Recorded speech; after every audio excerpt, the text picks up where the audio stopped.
While the United States adopted the trapdoor Springfield based on the designs of Erskine S. Allen, the British adopted a stopgap measure that was a breech loader, and it was called the Snyder.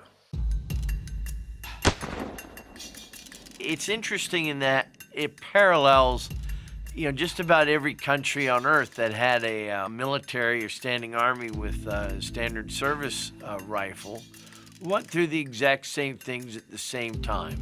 You had really the development of some very refined rifles that were muzzle loaders in the 1840s and 1850s. The penultimate rifle musket, in my opinion, has always been the pattern 53 Enfield. And that was a British rifle that was primarily used during the Crimea by the British, and then during the American Civil War by both the Confederates and the Union armies. Its accuracy, its the sights on it, really there was nobody close to that. And at the end of our Civil War in 1865 and throughout the rest of the world was becoming entranced by the self-contained metallic cartridge, and being able to load those through the breech of the gun was exactly what the next step in firearms development was going to be. The Snyder rifle is one of the best designed conversion rifles of a rifled musket that was to emerge in the mid-19th century.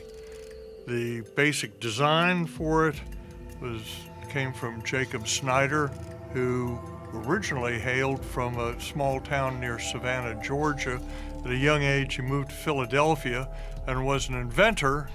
And during our Civil War, he came up with a breech block system that would take a standard rifle musket and turn it into a breech loader, single shot. He couldn't interest the U.S. government in his invention, so he went to Britain. The system that Jacob Snyder develops is really just a very simple, cheap, ingenious way of turning the pattern 53 Enfield into a breech loading arm. The way it's done is the breech portion of the barrel is actually cut back, about 2.5 inches of it, and the upper part of the barrel is cut away and exposed. There's a band that's wrapped around the breech in order to reinforce it, and then a hinged breech block is attached to the barrel. So what this does is this creates this swinging breech system that fully exposes the back end of the gun, thereby allowing a soldier to slip a cartridge in, closing the breech block, and then using the hammer, which this time, instead of actuating on a percussion cap, will actually hit a firing pin that will then set off the cartridge.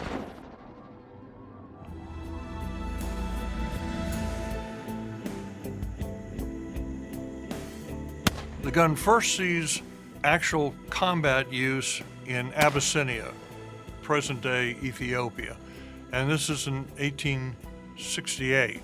British battalions landed in the Red Sea, a grueling march across country, and went into action against Emperor Theodore's massed army. But his army was armed with shields, spears, bows and arrows, and those sort of weapons. The British now had the Snyder, and whereas, as they found in these trials, that a trained marksman could really be expected to load and fire a muzzle-loading Enfield 3 times in a minute. Now, with this system, you could actually load and fire it 15 times in a minute. There are 3 marks of the Snyder Enfield that are eventually developed. The first 2 marks are created from the existing stock of Enfield muzzleloaders, and they end up converting more than 500,000 of these guns at a total cost of about £1 per gun, which in today's terms, dollar figures about $150. What happens, though, is they convert all of these existing Enfields, and then by 1869, they are realizing that this new purpose-built breech loader that they're working on isn't going to be ready anytime soon, and they're running out of Enfields to convert.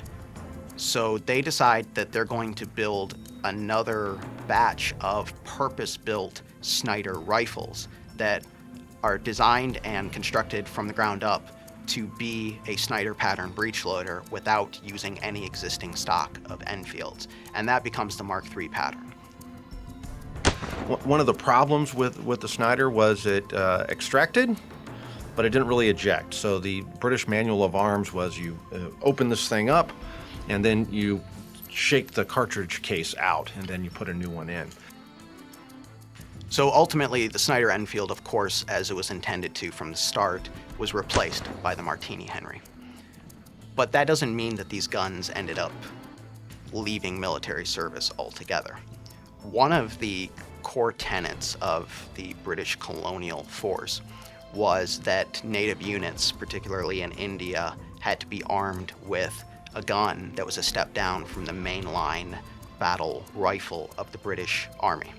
So in this case, when the British adopted the Martini Henry, they then handed out the Snyder Enfield to native forces, and the Snyders provided impeccable, long-lasting service for native infantry forces going well into the 1900s.